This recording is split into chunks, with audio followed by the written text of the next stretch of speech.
അതെ, ഇൻസ്റ്റഗ്രാം ഇത്രയും കാലമായിട്ട് ഉപയോഗിക്കാൻ അറിയാന്ന് പറഞ്ഞിട്ട് ഈ 2-3 കാര്യങ്ങൾ അറിയില്ല എന്ന് പറഞ്ഞാൽ ഭയങ്കര നാണക്കേടാണ് കേട്ടോ. നമ്മളൊക്കെ ഇൻസ്റ്റഗ്രാം ഉപയോഗിക്കാൻ തുടങ്ങിയിട്ട് കാലം കുറേയില്ലേ. ഒരുപാട് ദിവസങ്ങള്, ഒരുപാട് മാസങ്ങള്, ഒരുപാട് വർഷങ്ങള് അല്ലേ. നമ്മൾ ഒരുപാട് കാലമായിട്ട് ഇൻസ്റ്റഗ്രാം ഒക്കെ യൂസ് ചെയ്യുന്നുണ്ട്. നമുക്ക് ഇഷ്ടപ്പെട്ട ഒരുപാട് കോണ്ടന്റ് ക്രിയേറ്റേഴ്സിനെ നമ്മൾ കാണുന്നതാണ്. അവരുടെ ഡെയിലി പോസ്റ്റുകൾ കാണാറുണ്ട്, അവരുടെ വീഡിയോസ് കാണാറുണ്ട് അല്ലേ. നമ്മൾ എപ്പോഴും അവരായിട്ട് എപ്പോഴും കമ്മ്യൂണിക്കേറ്റ് ചെയ്തുകൊണ്ടിരിക്കുന്നുണ്ട്, അല്ലെങ്കിൽ അവരെ ഫോളോ ചെയ്തുകൊണ്ടിരിക്കുന്ന ആൾക്കാരാണ്. ഞാനും അത്തരത്തിലുള്ള ഒരാളാണ്. അപ്പോ ഞാനിപ്പോ കോണ്ടന്റ് ക്രിയേഷൻ തുടങ്ങിയ കാലത്ത്, അല്ലെങ്കിൽ ഇപ്പൊ ഈ കോണ്ടന്റ് ക്രിയേഷൻ ഇങ്ങനെ വീഡിയോസ് ഇടാമെന്ന് പ്ലാൻ ചെയ്ത സമയത്ത് ഞാൻ കുറച്ച് കാര്യങ്ങൾ അനലൈസ് ചെയ്തിരുന്നു.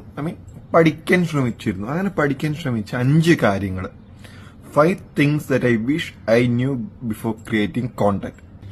First thing, you don't need to post perfect content. You need to post consistent content.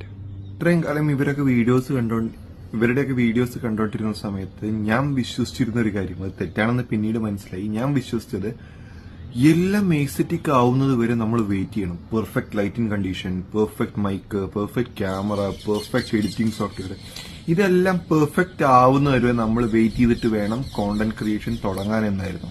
പക്ഷെ പിന്നീട് ഞാൻ മനസ്സിലാക്കി, കൺസിസ്റ്റൻസിയാണ് എന്റെ ഗ്രോത്തിന് ഉപകാരപ്പെടാൻ പോകുന്നത്, അല്ലാതെ പെർഫെക്ഷൻ അല്ല. So be consistent rather than be perfectionist.